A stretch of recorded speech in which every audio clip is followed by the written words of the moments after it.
2011, Earth's 7 billionth resident was born into a world of contradiction and change. There could be enough food for all, yet 1 billion were still hungry. Throughout this year, people around the world were seeking freedom from oppression and better opportunities for themselves and their families. UN Secretary-General Ban Ki-moon. 7 billion now look to us, the world's leaders. They need solutions. They demand leadership. They want us to act. In Libya, Colonel Gaddafi's security forces began systematically shooting at peaceful protesters. More than 600,000 people fled the fighting and chaos, and Ban Ki-moon urged the international community to ensure the protection of civilians. I have spoken out bluntly and repeatedly. The violence must stop.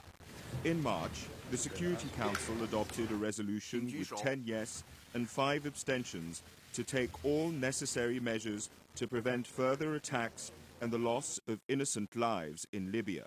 Susan Rice, permanent representative of the United States. The Security Council has authorized the use of force, including enforcement of a no-fly zone, to protect civilians. Soon, NATO began a bombing campaign. UN humanitarian agencies delivered vital supplies to the population. With casualty numbers rising, Russia's ambassador Vitaly Churkin voiced his concern. Any act going beyond the mandate or any disproportionate use of force is unacceptable. In October, Libyans greeted the death of the dictator with celebratory gunfire. Yet weeks of relentless urban conflict have reduced cities to ruins, and hospitals are filled with the wounded.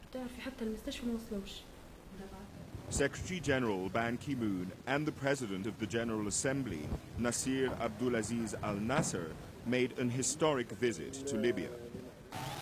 In Syria, pressure was on for President al-Assad to step down after thousands of people were killed in pro-democracy protests. The General Assembly voted on a resolution condemning Syria for the ongoing violence and called for the government to end all human rights violations. People in the streets of Ramallah cheered the news that their president, Mahmoud Abbas, had presented an application for full UN membership to Ban Ki-moon. After 63 years of ongoing tragedy, enough. Israeli Prime Minister Benjamin Netanyahu. We have to stop negotiating about the negotiations. Let's just get on with it. Let's negotiate peace. Meanwhile, on the ground in the occupied Palestinian territory, housing demolition for Israeli settlement building continued. UNESCO granted Palestine full membership. The decision is adopted in Hama. Leading to the withdrawal States of America US funding takes the floor for the organization. To In join July, your the seats. newborn country of South Sudan became the 193rd member state of the United Nations. After decades of civil war in Africa's largest country, the UN helped organize a referendum on unity or separation.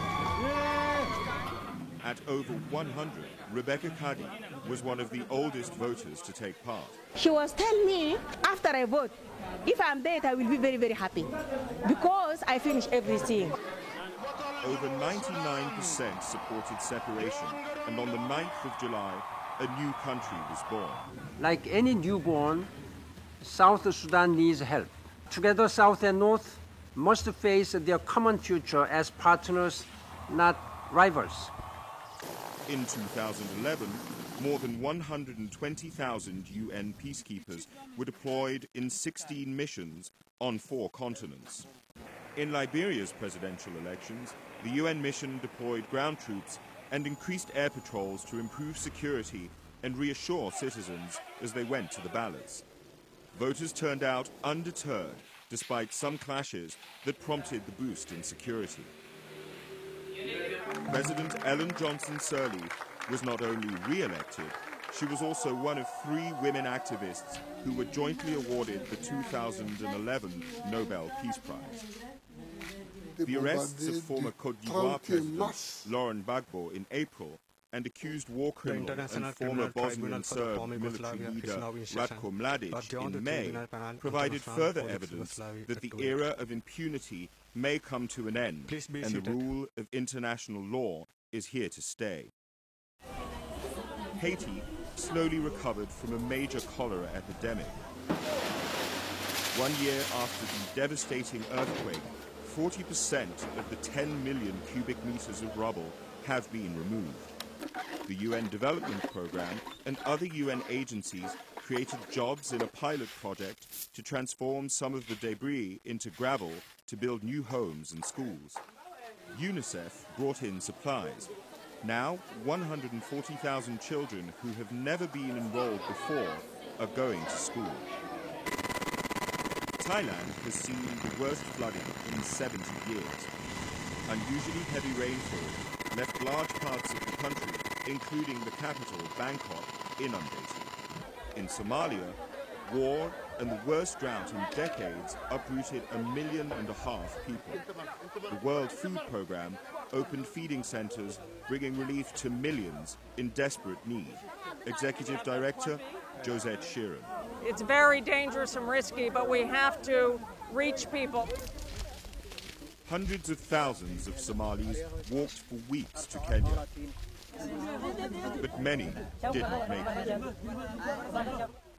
The Dadaab refugee camp, the world's largest, became the 3rd biggest city in Kenya, with almost 500,000 residents. The UN's refugee agency, UNHCR, airlifted thousands of tents to ease the overcrowding. Famine has spread over Somalia, but the consequences of the drought affected the whole Horn of Africa. These farmers lost half of their livestock and food supplies are running out. We live on palm nuts. There is nothing more to eat. The planet could easily feed 7 billion people, yet millions continue to starve. High and unpredictable food prices affected poor countries the most during the global economic downturn. 25 years after Chernobyl, a tragedy in Japan with multiple consequences.